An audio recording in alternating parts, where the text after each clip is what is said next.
कहानी की शुरुआत में हम जेसिका को देखते हैं जो कहीं बाहर जाने की तैयारी कर रही है। हम उसके चेहरे पर एक अजीब सी नेगेटिविटी और टेंशन को देख पाते हैं। दरअसल 6 महीने पहले एक ट्रेजेडी में उसके हस्बैंड की डेथ हो चुकी थी और वो आज भी इस ट्रॉमा से बाहर नहीं आ पाई है। डिप्रेशन की वजह से वो एंजाइटी की पेशेंट बन चुकी है, जिस वजह से उसका ट्रीटमेंट चल रहा है, मगर फिर भी उसकी मेंटल हेल्थ में कोई भी सुधार नहीं आया है। फाइनली अब वो अपने घर को छोड़ने का फैसला करती है, इसीलिए वो अपना सारा सामान पैक करके अपने नए घर के लिए निकल जाती है। नए घर के बारे में ज्यादा तो पता नहीं चलता, पर इतना बताया जाता है कि वहां तक पहुंचने के लिए 4 दिन का समय लगता है। आगे हम सुनसान सा हाईवे देखते हैं जिस पर जेसिका ड्राइव कर रही होती है। तभी एक काली कलर की जीप उसका रास्ता बार बार ब्लॉक कर रही होती है। वो कई बार उसको हॉर्न देती है, मगर ब्लैक जीप वाला उसको आगे निकलने का रास्ता ही नहीं देता। जेसिका किसी तरह से स्पीड अप करके आगे निकल जाती है, पर ये ब्लैक जीप उसको दोबारा कॉर्नर करने लगती है, इसलिए जेसिका उसको ओवरटेक करती है और जैसे तैसे करके जेसिका खुद को बचा लेती है, क्योंकि जेसिका जस्ट अभी मरते मरते बची थी।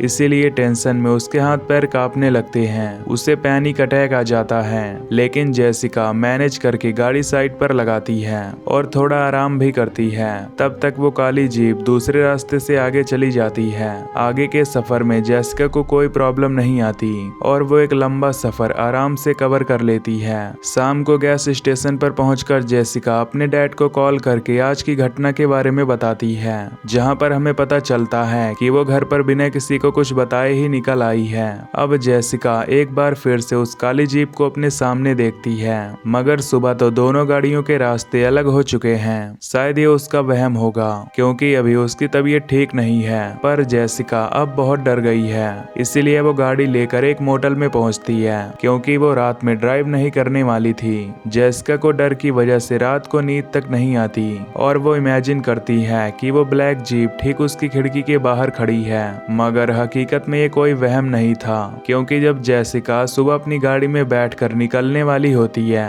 तभी एक अजीब सा दिखने वाला आदमी जिसका नाम सैम होता है उसकी खिड़की पर आकर नॉक करता है। दरअसल ये आदमी उसी ब्लैक जीप का ड्राइवर है जो कल से जेसिका को परेशान कर रही है। जेसिका के खिड़की खोलने पर वो आदमी उससे माफी मांगते हुए बताता है कि दरअसल वो उस समय कॉल पर बात कर रहा था, इसलिए वो देख नहीं पाया। जेसिका भी ये सोचकर उसे माफ कर देती है, मगर सैम इसके बाद बड़े ही अजीब तरीके से हंसता है और जेसिका से उसके बारे में पूछता है। इन सारी बातों से जेसिका काफी अनकंफर्टेबल सा फील करती है और वो उसकी बातों को इग्नोर करके वहां से चली जाती है। मगर आगे ये रास्ता और सुनसान होता जा रहा है, जिससे वो थोड़ा डर जाती है। लेकिन इसी रास्ते पर एक बार फिर से जेसिका को सैम दिखता है जिसकी जीप खराब हो गई थी, लेकिन उसे देखकर लगता है कि जैसे कि वो जेसिका का ही इंतजार कर रहा हो। ये आदमी जेसिका से अपनी कार को साइड में करने के लिए उससे हेल्प मांगता है और साथ ही उससे अगले गैस स्टेशन के लिए लिफ्ट भी मांगता है। जेसिका, जिसने अब तक इतना सब कुछ झेला था,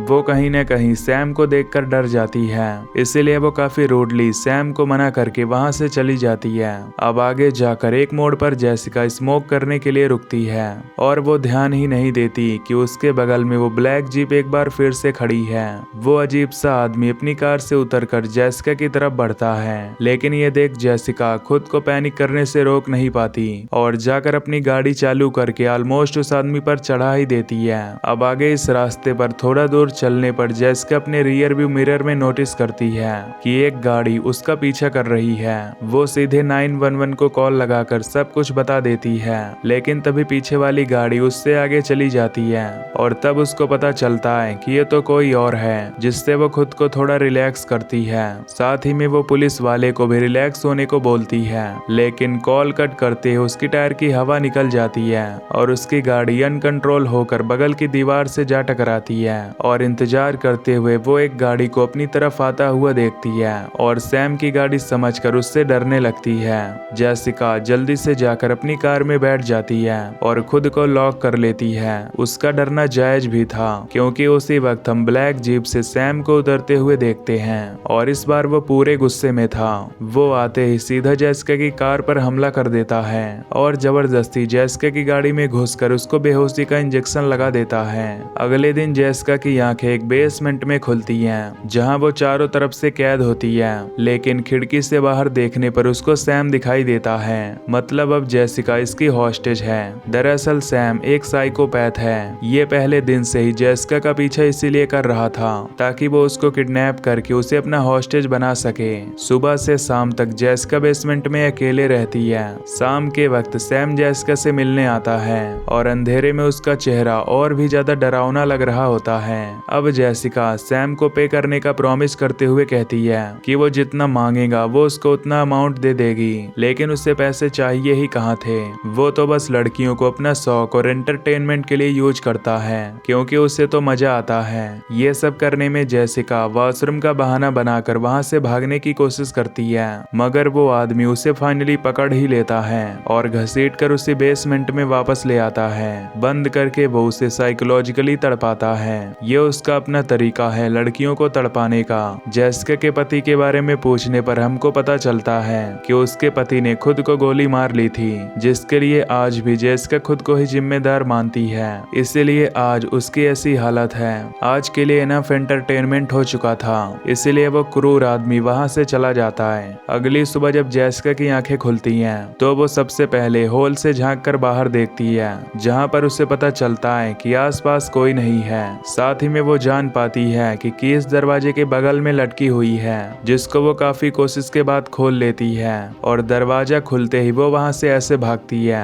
जैसे वो आज ही जेल से रिहा हुई हो। लेकिन वो ज्यादा दूर तक नहीं जा पाती क्योंकि तभी सैम वापस घर आ जाता है। इसीलिए डर कर वो दरवाजे के पीछे छुप जाती है। इस बात से अनजान सैम सीधे खाना खाते हुए अपने घर पर बात करना शुरू कर देता है, जहाँ जेसिका जान पाती है कि वो ये सब अपने घर वालों से छुप और बिजनेस ट्रिप का बहाना करके कर रहा है। पता नहीं इससे पहले वो कितनी और लड़कियों को अपना शिकार बना चुका था। जैसे ही वो आदमी लड़की को देखने के लिए जाता है, वैसे ही मौका पाकर जेसिका वहां से भाग निकलती है। लेकिन वो जाए तो कहाँ जाए, क्योंकि यहाँ तो चारों तरफ ही घना जंगल पसरा हुआ है। अब तक ये बात उस आदमी को भी पता चल चुकी थी, इसीलिए वो भी जेसिका को ढूंढना चालू कर देता है। भागते हुए जेसिका एक नदी के पास पहुंचती है, जहाँ से आगे जाने का कोई रास्ता नहीं होता। अब जेसिका का पीछा करते हुए सैम भी वहां पर पहुंच जाता है और मजबूरन जेसिका को नदी के अंदर कूदना पड़ता है। नदी का बहाव तेज होने के कारण जेसिका उसके साथ ही बह जाती है और बहकर बेहोश हुई जेसिका एक किनारे पर पहुंचती है। उस आदमी को लगता है कि वो मर गई होगी, लेकिन अपने विल पावर की मदद से वो पानी से बाहर निकल जाती है। होश में आते ही जेसिका एक बार फिर से उठकर जंगलों में चलना शुरू करती है, पर पैरों में जूते न होने के कारण उसको बहुत सारी चोट भी लग जाती है। अब चलते चलते जेसिका को किसी के फुट स्टेप्स की आवाज आने लगती है। आवाज आते ही वो एक पेड़ के पीछे छुप जाती है और उसको टॉर्चर करने वाला सैम समझकर उस पर हमला कर देती है। लेकिन ये तो रॉबर्ट नाम का एक शिकारी होता है जो शिकार करने के लिए निकला था। रॉबर्ट को देखकर जेसिका की जान में जान आती है और वो उसे अपनी सारी प्रॉब्लम बताती है। जेसिका की बातें सुनकर रॉबर्ट उसे पुलिस स्टेशन तक लिफ्ट दे देता है और पहनने के लिए बूट्स भी देता है। जल्द से जल्द दोनों इस जंगल से बाहर निकलना चाहते थे, लेकिन रास्ता ब्लॉक था क्योंकि रास्ते पर पेड़ गिरा हुआ था। जेसिका काफी मना करती है रॉबर्ट को गाड़ी से बाहर निकलने के लिए, लेकिन रॉबर्ट नीचे उतर जाता है। लेकिन तब तक सैम अपनी ब्लैक जीप में वहां पहुंच जाता है और रॉबर्ट को मैनिपुलेट करने की कोशिश करता है। वो बताता है कि जेसिका उसकी बहन है जो मेंटली सिक है और वो बार बार घर से भाग जाती है। साथ ही लोगों को अपनी मनगढ़ंत कहानियां सुनाती है, इसलिए मुझे बार बार पुलिस को कॉल करना पड़ता है। जेसिका की ये सारी बात सुन रॉबर्ट समझ ही नहीं पाता कि कौन सही बोल रहा है और कौन गलत। जेसिका रॉबर्ट को उसका मोबाइल चेक करने को कहती है। अगर उसने पुलिस को कॉल किया है तो उसकी कॉल लिस्ट में जरूर होगा। रॉबर्ट ऐसा ही करता है और बंदूक की नोक पर उससे उसका मोबाइल मांगता है, लेकिन अपने झूठ को संवारने के लिए सैम रॉबर्ट को मार देता है। अपनी जान बचाने के लिए जेसिका एक बार फिर से वहां से भाग निकलती है और जाकर पहाड़ों में छुप जाती है। लेकिन सैम इन जंगलों को सालों से जानता है, इसलिए वो जेसिका को दूर से ही शूट कर देता है और गोली सीधे जाकर उसके कंधे पर लगती है। लेकिन फिर भी वो हार मानने वालों में से नहीं थी। गोली लगने के बाद भी वो अपना दर्द सहन कर वहीं पर लेट जाती है। अब ऐसे अंधेरे में जेसिका को न ढूंढ पाने की वजह से वो आदमी उसको टॉन्ट करना चालू कर देता है कि वो बस कुछ ही घंटों में मर जाएगी। लेकिन जेसिका उसके झांसे में नहीं आती और हार मानकर चश्मे वाला आदमी अपने घर घर वापस चला जाता है। अगली सुबह जब जेसिका को होश आता है तब वो दूर से उस कार को फिर से देखती है जिसमें वो आदमी रॉबर्ट की लाश को ट्रक से निकालकर जमीन में दफना रहा होता है। और इसी मौके का फायदा उठाकर जेसिका उसकी गाड़ी लेकर भागने की कोशिश करती है, लेकिन उसको चाबी कहीं नहीं मिलती। तभी उस आदमी का काम भी खत्म हो जाता है, लेकिन अब जेसिका के पास छुपने की कोई जगह नहीं होती। इसीलिए वो उस आदमी का फोन लेकर 911 पर कॉल करके इस फोन को ट्रेस करने को बोलती है। पर कुछ ही समय में उस आदमी को पीछे वाली सीट पर शक होता है। जैसे वो पीछे मुड़ता है तो जेसिका एक रॉड से उसके ऊपर हमला कर देती है, जिससे उसकी गाड़ी का बैलेंस बिगड़ जाता है। दोनों ही बहुत घायल हो गए थे।